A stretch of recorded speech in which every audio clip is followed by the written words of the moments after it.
Lanjut. Assalamualaikum warahmatullahi wabarakatuh. Baiklah, di sini kami membuat tugas kelompok, ini dari mata kuliah Sains Data. Jadi mana di sini saya sendiri Dandri, anggota selanjutnya Aditya Firmansyah, Muhammad Dafar, dan Daniel Kurniawan.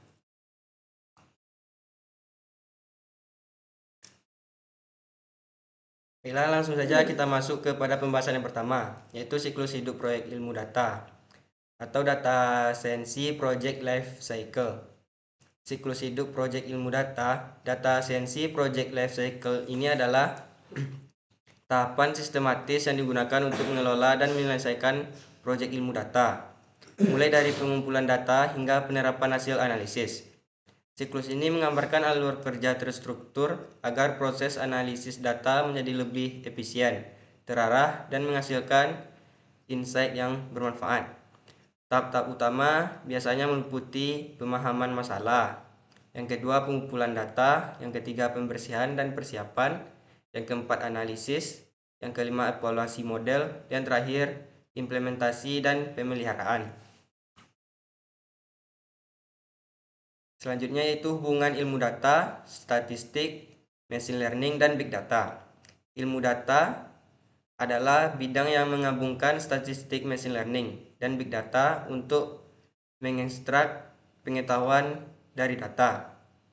Statistik menyediakan dasar matematis untuk menganalisis dan memahami data. Big data menyediakan volume data besar yang menjadi bahan utama bagi analisis dan pelatihan model. Ilmu data bermanfaat, statistik untuk analisis, machine learning untuk prediksi, dan big data sebagai sumber informasi besar untuk menghasilkan insight yang bernilai. Ini contoh codingannya. Penjelasan singkatnya yaitu membaca file CSV menjadi daftar frame.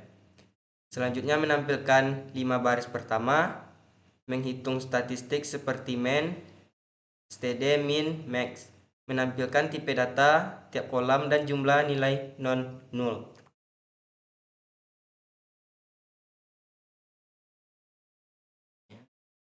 Selanjutnya akan dijelaskan oleh Aditya Firmansyah. Baiklah, di sini saya akan menjelaskan sistem rekomendasi bagaimana TikTok bekerja. TikTok menggunakan algoritma berbasis machine learning untuk menampilkan video sesuai minat setiap pengguna. Sistem ini menganalisis data seperti interaksi pengguna atau like, comment, share, durasi tonton. Selanjutnya informasi video, caption, suara, dan hashtag. Selanjutnya preferensi pengguna baru melalui perilaku awal mereka. Algoritma tersebut mempelajari pola dan membuat profil minat unik untuk setiap pengguna, lalu merekomendasi video yang paling relevan di halaman For You. Singkatnya, TikTok bekerja dengan manfaat machine learning untuk mempelajari perilaku pengguna dan menampilkan video yang paling sesuai dengan minat mereka secara personal.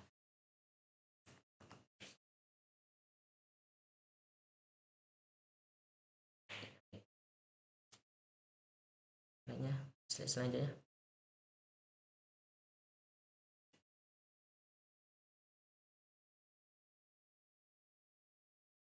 Yaitu udah. Studi kasus penyalahgunaan data pribadi Cambridge Analytica Facebook. Ringkasan kasus tahun 2018, skandal Cambridge Analytica membuat setelah diketahui perusahaan tersebut memperoleh data pribadi dari sekitar 80 juta pengguna Facebook tanpa izin eksplisit. Data dikumpulkan melalui aplikasi kuis This is your digital life. Aplikasi itu tidak hanya mengambil data pengguna, tetapi juga data teman-temannya. Informasi ini digunakan untuk profil psikologis dan kampanye politik selama pemilu AS 2016. Dan dampak kasus. Dampak kasus kebocoran data masih dan pelanggaran privasi global. Facebook didenda miliaran dolar dan menghadapi tekanan regulasi di berbagai negara. Munculan aturan privasi yang lebih ketat seperti GDPR atau General Data Protection Regulation di Eropa.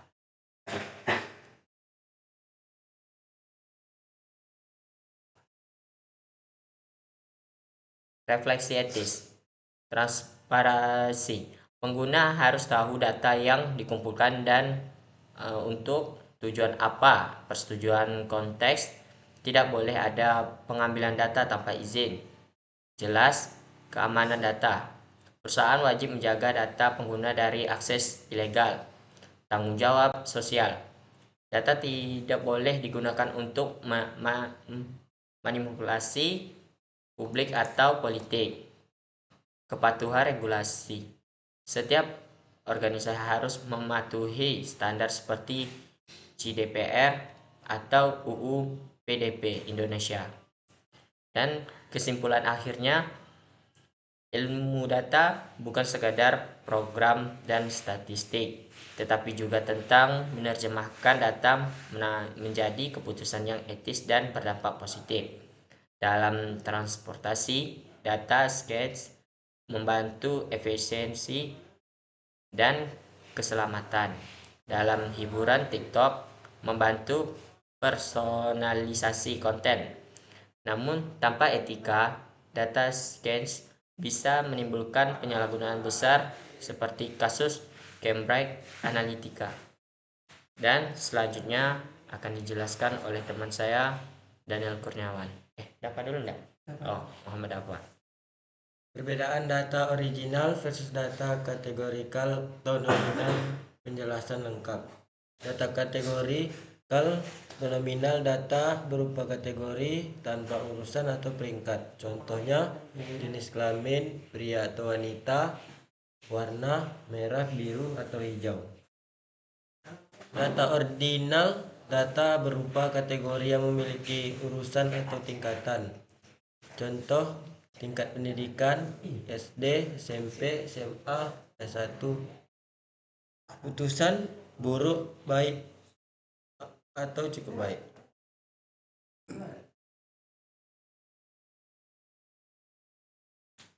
Coding gunakan Pandas untuk membaca file Excel mahasiswa dan tampilkan ringkasan statistik per kolom. Studi kasus. Ambil 100 data publik dari open data pemerintah seperti BPJS, Kaggle dan klasifikasikan strukturnya. Metodologi atau cara otomatis mengambil dan mengklasifikasikan. Sumber utama strategi pengumpulan aturan klasifikasi otomatis berdasarkan resource format. Implementasi praktis kondisi ternyata dan sampel dataset atau hasil penelusuran. Studi kasus. Ambil 100 data publik dari open data pemerintah, BPJS, Kaggle dan klasifikasikan strukturnya. Metodologi atau cara otomatis mengambil dan mengklasifikasikan sumber utama, strategi pengumpulan, aturan klasifikasi otomatis berdasarkan server format. Implementasi praktis kondisi nyata dan simple dataset atau hasil penelusuran. Portal 1 Data Indonesia BPJS, Kaggle katalog dataset publik, World Bank. Banyak indikator dalam format time series. Baiklah, selanjutnya akan disampaikan oleh Daniel Kurniawan. Baiklah, selanjutnya yaitu studi kasus kecil menentukan kotak asal mahasiswa terbanyak di kelas. Contoh analisis sederhana dan interpretasi. Pastikan kolom citi original bersih. Hapus spasi nominal nama kota IGD Jakarta PS Jakarta Barat. Hitung frekuensi JVLCT original value cost menurun. Ambil top 1 top CT sama dengan DFT CT original value counts index max dan jumlah max counts. Visualisasikan bercat top N agar lebih komunikatif. Opsional, uji signifikasi jika ingin tahu apakah perbedaan jumlah signifikan antar kota. Misal, apakah kota A signifikan lebih banyak daripada gabungan lainnya. Biasanya digunakan tes proporsi atau Bostad. Contoh kode praktis. Distribusi kota asal sampel 30 mahasiswa. Bandung 8, Jakarta 7, Yogyakarta, Medan 5, Surabaya 2, Semarang 1. Kota asal terbanyak Bandung dengan 8 mahasiswa. Interpretasi di kelas contoh Bandung adalah kota asal terbanyak. Jika kamu ingin memvalidasi pada kelas nyata, pastikan membersihkan dan normalisasi nama kota, penyamaan ejaan terlebih dahulu.